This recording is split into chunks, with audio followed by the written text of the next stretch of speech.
Problemas no Detran, lentidão do sistema causa filas e leva a governador a anunciar mudanças na gestão do órgão. Cid Gomes, senador baleado em protesto de policiais no Ceará, passa bem e vai ser transferido de Sobral para Fortaleza ainda hoje. Acertando as contas com o Leão, já está disponível o programa de declaração do Imposto de Renda 2020, que começa no próximo dia 2. Olá, eu sou Rodrigo Orengo e está começando agora o Band Cidade, primeira edição.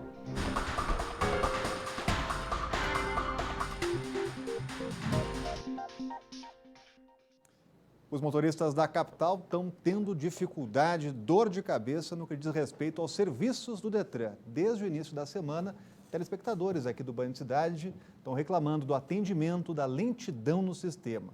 Um problema que faz perder tempo e paciência. E diante desse cenário, nada de novo. O governador Ibanez Rocha pediu desculpas e anunciou que o Banco de Brasília vai assumir parte das funções do departamento já nos próximos dias.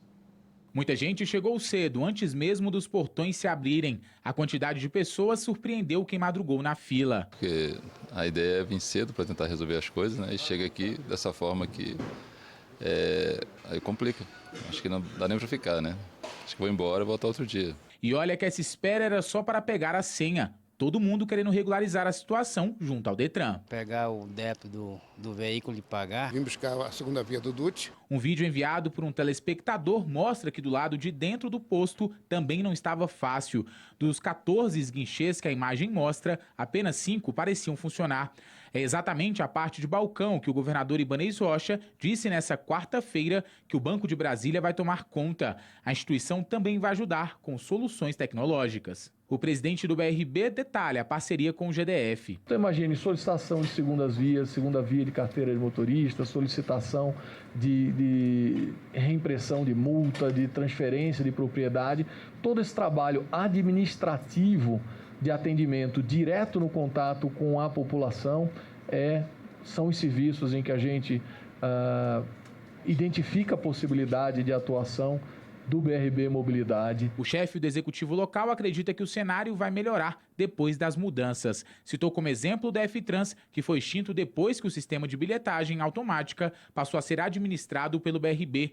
Mas enquanto a transferência não é finalizada, pediu desculpas pelos problemas enfrentados por quem precisa dos serviços do Detran. Eu peço desculpas à sociedade do Distrito Federal, aos motoristas pelos problemas, mas nós estamos num trabalho de transição para melhorias. Sobre a declaração feita pelo governador, o Detran disse por meio de nota que há reuniões agendadas com o GDF e BRB para definir os encaminhamentos necessários. Já sobre as falhas no sistema, a resposta é que o serviço tem apresentado instabilidade devido a falhas internas e na comunicação com outros sites públicos. Situação que está atrasando lá o atendimento. O Detran garante que está trabalhando para reduzir as filas e que, para ajudar os motoristas, prorrogou o vencimento da taxa de licenciamento até o dia 28 de fevereiro. Por fim, a nota diz que boa parte dos serviços pode ser feita no site detran.df.gov.br, já está aparecendo na sua tela, e a gente vai conversar sobre esse problemão com o Cláudio Humberto, está com a gente por aqui. Muito boa tarde, Cláudio. Boa tarde. Agora com essa mudança, será que as coisas vão melhorar, Cláudio? A gente espera que sim, né? O BRB, o Banco de Brasília, tem dado demonstrações de eficiência. Hoje mesmo está sendo anunciado um lucro recorde na história do banco em 2019 de 418 milhões de reais. É quase o dobro do melhor resultado que tinha sido em 2017 e cerca de 70% maior do que o lucro do ano passado.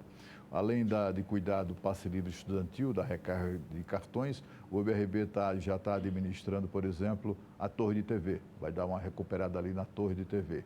E vai assumir esses serviços no Detran, porque o Detran tem demonstrado absoluta incapacidade de demonstrar incompetência no atendimento à população.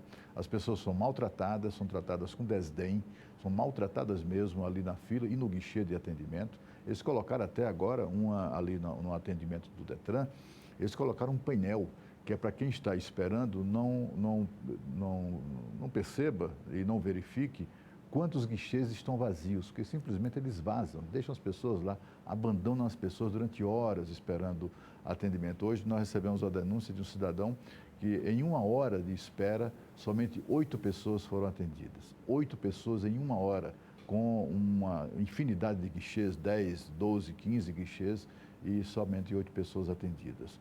a chegada do BRB, a assunção do BRB nessa questão do Detran, talvez resolva o problema.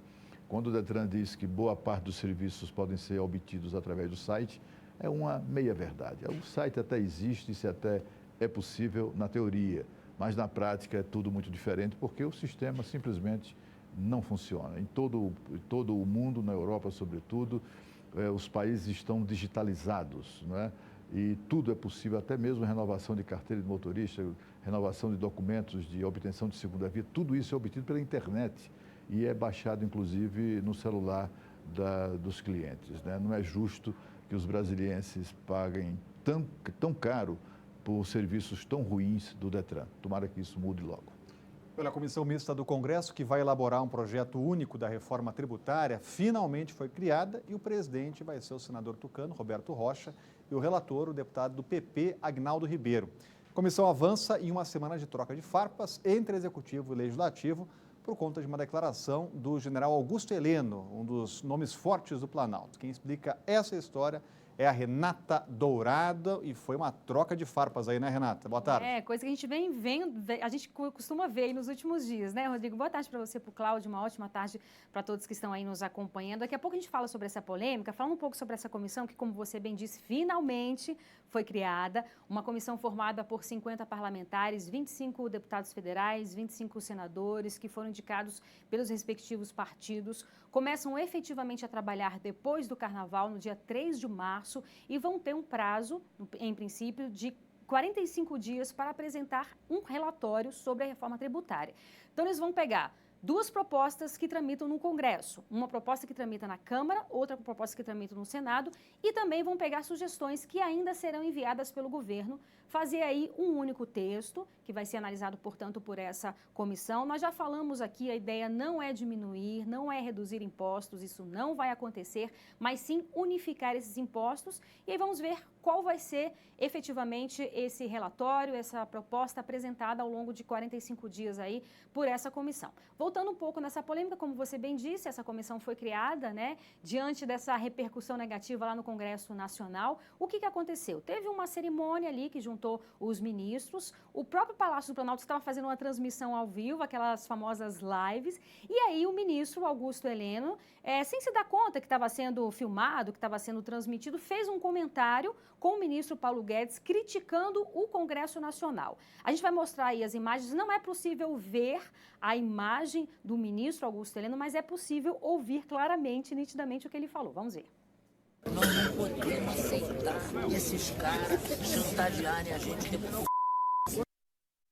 Pois é, aí você já imaginou, né? Repercussão lá no Congresso Nacional, o presidente da Câmara, o presidente do Senado falaram, disseram em suma que isso foi um atentado à democracia. E aí o ministro general Augusto Heleno usou as redes sociais para se defender. Vou pedir para o Neto soltar aí também o que ele fala. Então ele fala aí, né, que externou a visão dele sobre as insaciáveis reivindicações de alguns parlamentares por fatias do orçamento impositivo, o que reduz substancialmente aí o poder do executivo, e falou que a gente vive um regime presidencialista, se desejam o parlamentarismo que mudem a Constituição, criando mais polêmica também aí. Pois bem, hoje teve uma solenidade no Palácio do Planalto, o ministro da Economia, Paulo Guedes, falou sobre isso, ele disse que esses desentendimentos entre Congresso e governo, sobretudo sobre orçamento, quando entra dinheiro aí, são desentendimentos absolutamente normais. E aí ele entrou numa outra polêmica, todo mundo lembra aqui da repercussão negativa que teve quando o ministro Paulo Guedes disse, falando sobre a questão do dólar baixo, que com o dólar baixo, várias empregadas domésticas estavam indo à Disney, e aí foi aquela repercussão que todo mundo falou, nós também falamos aqui. Hoje ele pediu desculpas, ele falou o seguinte: se eu puder ter ofendido alguém, eu peço desculpas, e disse que a avó paterna dele era empregada doméstica. Rodrigo. Obrigado, Renata. Cláudio Humberto, que provocou essa frase do ministro Augusto Heleno. A chantagem, né? Na verdade, as pessoas que dizem que o general Augusto Heleno, que é o ministro-chefe do Gabinete de Segurança Institucional, fez um atentado à democracia, né? Na verdade, quem diz isso está sendo hipócrita, né? O presidente é o caso do presidente da Câmara, o deputado Rodrigo Maia. Ele disse que o general Augusto Heleno é um radical ideológico. Nem ele sabe o que é que significa exatamente essa expressão. E disse que a declaração do general é um atentado à democracia. O general cometeu um atentado contra a chantagem. Chantagem não faz parte do processo democrático. A chantagem não é um instrumento da democracia. E foi exatamente isso que o general atacou. A história política, a história recente, a história da democracia brasileira é marcada, e não é de agora, há muitos anos, exatamente por esse processo de chantagem do parlamento em relação ao poder executivo. Quem sabe, quem conhece história recente, sabe, por exemplo, que o ex-presidente Jânio Quadros renunciou à presidência da República exatamente como um processo de reação, de repulsa à chantagem que sofria do poder legislativo. Ele renunciou numa atitude maluca, na expectativa de que o povo fosse buscá-lo de volta, etc. e tal, que é claro que isso não aconteceu. A chantagem só teve um breve período de recesso, breve não, né? Foi um longo período de recesso, foi durante o regime militar. Eles não iam ousar chantagear os generais lá que estavam no comando da ditadura naquela ocasião. Mas já no primeiro governo civil de José Sarney, a chantagem se estabeleceu. Quem é que não se lembra que para aprovar o que ele precisava no Congresso Nacional, o então presidente e o seu ministro das Comunicações, Antônio Carlos Magalhães, tinham que sair distribuindo concessões de rádio e de televisão Brasil afora para conseguir os votos dos senhores deputados. Quem é que não se lembra no governo Collor a mesma coisa, no governo Dilma, e no governo Fernando Henrique, para o Fernando Henrique aprovar a emenda constitucional que permite a reeleição de titulares de cargos no Executivo, isso aí custou muito dinheiro e houve um custo político muito significativo. No governo Lula, mensalão. O que é o mensalão, senão um presidente corrupto, disposto a corromper, e um parlamento louco para ser corrompido, né? O parlamento que exigia algum tipo de vantagem para exatamente aprovar as matérias de interesse do governo. E um governo que pagava por isso. Aí surgiu o mensalão, malas de dinheiro para comprar voto de deputado. Portanto, não me venham agora os senhores deputados fazer essas expressões de madalenas ofendidas, dizendo que foi um absurdo o que o general Augusto Heleno afirmou. O general foi apenas muito sincero. A seguir, a Receita libera programa de declaração do Imposto de Renda 2020, que começa no dia 2 de março, e o Banho de Cidade está voltando daqui a pouco. Coronavírus, saiu o resultado da segunda bateria de exames das 58 pessoas em quarentena em Anápolis. Todos deram negativos. 34 brasileiros e familiares repatriados da China, além dos 24 profissionais que participaram da operação, se submeteram a novas análises, mesmo sem sintomas da doença. O número de mortos no país asiático passa dos 2.000 e por aqui o número de casos suspeitos caiu para 2, um em São Paulo e outro no Rio Grande do Sul.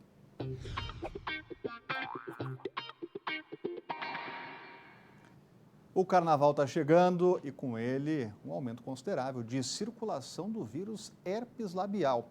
Os beijoqueiros de plantão precisam ficar atentos agora ao quadro Consulte Doutor, com a médica Adélia Vasconcelos está com a gente. Doutora, seja bem-vinda aqui ao Banho de Cidade. Olá. É um alerta que a gente precisa fazer, né? Quais são os riscos aí, principalmente nessa época de carnaval? A questão realmente são dos grandes beijoqueiros. É verdade. Né? A gente não pode realmente proibir ninguém de curtir o carnaval. Então, a gente precisa dar os alertas em relação à transmissibilidade do vírus herpes tipo 1 e o tipo 2, que são vírus com uma transmissibilidade elevadíssima através de realmente da saliva, é o principal transmissor do herpes labial. E a gente também tem o herpes genital, que é transmissível na questão da região genital, mas que por conta do carnaval acaba também a transmissibilidade orogenital e a gente também tem que ter esses cuidados. E é o tipo 1 e o tipo 2 que estão aumentando. A transmissibilidade chega a 100% de pacientes que estejam realmente ativos na doença, com contato com a paciente que não tenha tido a doença ainda. Agora, isso é interessante, doutora. A transmissão é muito fácil, mas a pessoa tem como saber quem está com herpes labial ou isso não tem como saber? A verdade é assim, depende do período de doença que ela está. Se o paciente estiver com a doença ativa, que é realmente o período de sintoma, dá para você saber, porque são lesões muito características, lesões bolhosas nos cantos das bocas, no canto do nariz, geralmente próximo ao lábio, né? bolhosas, e se o paciente refere realmente um ardor, um formigamento no local, e a pessoa que vê pode suspeitar de que realmente seja um herpes. Então, evitar o contato com pessoas que tenham lesões labiais, né? Agora, isso é importante, né, doutora? E qual é o perigo da doença se a pessoa não tratar, né? Tem que procurar médico? Qual é o tipo de tratamento? Geralmente depende do sintoma. Se o sintoma está muito leve, costuma-se não procurar o médico. Mas quando começa a ter uma dor maior, um formigamento maior, vá ao médico. E a gente tem medicamentos locais, são antivirais de ação tópica, e quando a doença está um pouco mais grave, a gente passa ele comprimidos, né? E também a gente pode ter infecções secundárias. Você arranca a pele, sai aquela lesãozinha, e você faz uma infecção bacteriana secundária naquela lesão do herpes. Aí pode levar a uma complicação maior. Então, fico alerta para todos, principalmente quem está se preparando para o carnaval. Doutora, muito obrigado aqui pela presença. Disponha.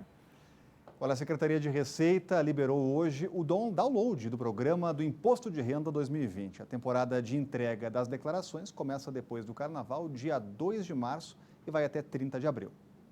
Os contribuintes terão até o dia 30 de abril para entregar a declaração, que é obrigatória para quem recebeu rendimentos tributáveis ao longo de todo o ano de 2019, acima de R$ 28.559. No caso de atividade rural, declara quem teve receita bruta acima de R$ 142.798. Também terá de prestar contas ao leão quem recebeu rendimentos isentos, não tributáveis, no valor superior a R$ 40 mil. Este ano, a declaração pode ser feita no computador pelo programa disponível no site da Secretaria da Receita Federal do Brasil ou no portal ECAC. Os contribuintes também terão a opção de fazer em dispositivos móveis, como tablets e smartphones, por meio do aplicativo Meu Imposto de Renda. Este ano, as restituições serão pagas em 5 lotes, que serão antecipados. O primeiro será liberado no dia 29 de maio. Desde o ano passado, já é exigido o CPF de todos os dependentes incluídos na declaração. A Receita Federal espera receber 32 milhões de declarações.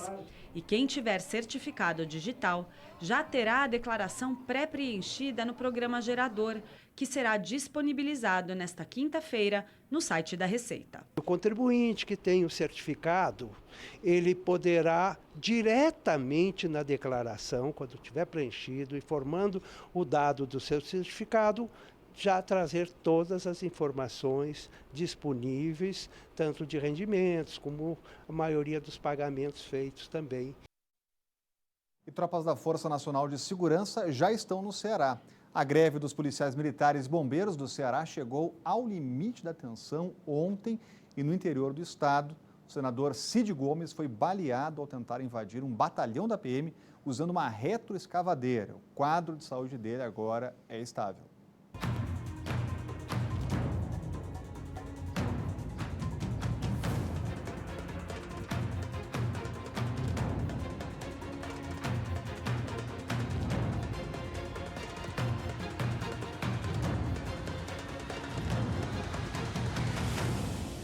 Vídeos mostram o momento em que o senador do PDT chega ao batalhão da PM em Sobral, no interior do Ceará, em uma retroescavadeira, e avança contra o piquete dos policiais.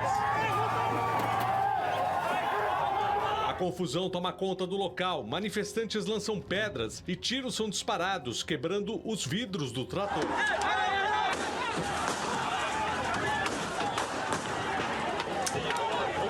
O senador foi atingido por 2 tiros na clavícula. Uma das balas ficou alojada no pulmão esquerdo. Momentos antes de ser atingido, Cid Gomes havia discutido com os policiais militares, que estão amotinados em protesto por melhores salários. Vocês têm 5 minutos para pegarem os seus parentes, as suas esposas, os seus filhos, calma, e sair daqui em paz.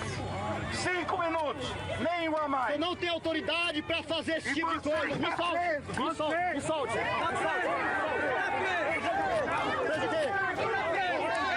Mais cedo, em Fortaleza, Cid Gomes postou um vídeo convocando os correligionários a encontrá-lo em Sobral, reduto eleitoral da família Gomes. Mas eu, como cidadão, estou saindo agora para Sobral, que é a minha terra, onde eu estou vendo as cenas deploráveis, e quero pedir a cada irmão, cada irmã sobralense do bem, que não se conforma, que está indignado com essa situação, para me esperar no aeroporto. Eu estarei chegando às 16 horas e vamos definir coletivamente uma estratégia para dar paz para a cidade de Sobral. O estado do Ceará vive uma crise na segurança pública, com policiais militares e bombeiros amotinados. Imagens mostram pessoas mascaradas invadindo a garagem e furando pneus de viaturas e motos da PM em Fortaleza.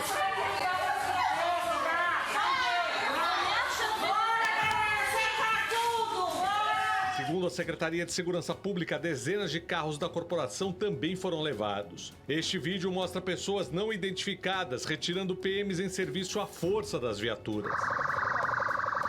No interior do estado, pelo menos 5 batalhões amanheceram fechados.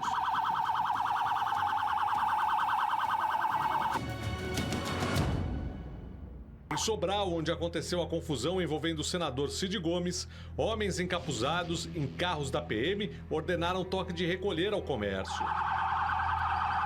O governo estadual classificou as ações como motim e abriu mais de 200 inquéritos militares. A Justiça do Ceará autorizou que manifestantes sejam presos por crime militar. 3 já foram detidos. Policiais civis foram deslocados para as ruas de Fortaleza e da região metropolitana para reforçar a segurança.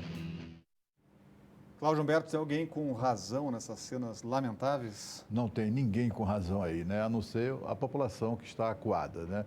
A gente viu ali policiais militares vestidos com capuzes, como se fossem bandidos, de armas na mão, armas compradas com dinheiro do contribuinte, usando viaturas compradas com dinheiro do contribuinte para intimidar os cidadãos, para forçar os comerciantes a fechar as portas, agindo como agem os bandidos. A gente já viu essa cena, né, de bandidos encapuzados, de armas na mão, obrigando o comércio a fechar as portas nas favelas do Rio de Janeiro, né, em outros, até no próprio estado do Ceará, em diversas ocasiões. Polícia não é para isso, né? Polícia é para manter e estabelecer a ordem e obedecer à lei.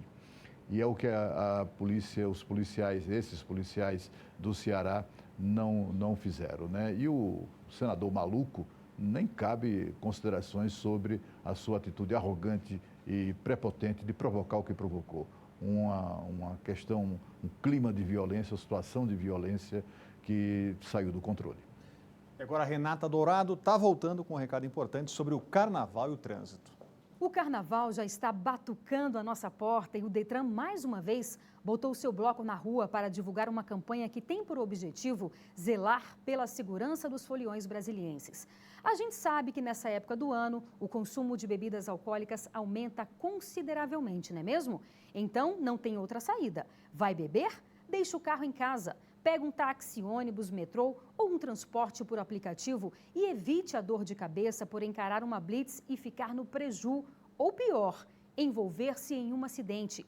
Carnaval é festa, então, para que estragar?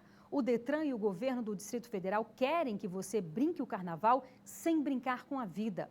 Por isso, estão presentes nas ruas para monitorar o trânsito e trabalhar para que tudo corra bem. Vamos colaborar e garantir um ótimo carnaval para todo mundo. A educação é a melhor direção. E a seguir, incêndio destrói casa na Candangolândia. O Band Cidade está voltando daqui a pouco. Os bombeiros registraram um incêndio nesta manhã de quinta-feira. Uma casa que fica na QR7 da Candangolândia foi tomada pelas chamas e os 2 quartos do imóvel ficaram totalmente destruídos. Os militares foram chamados por volta das 9 horas da manhã e 10 bombeiros passaram meia hora controlando o fogo. Não havia ninguém na casa, que fica em uma área movimentada da cidade. A perícia esteve no local e o laudo com as causas do incêndio deve sair em até 30 dias. E o Band Cidade Primeira Edição vai ficando por aqui.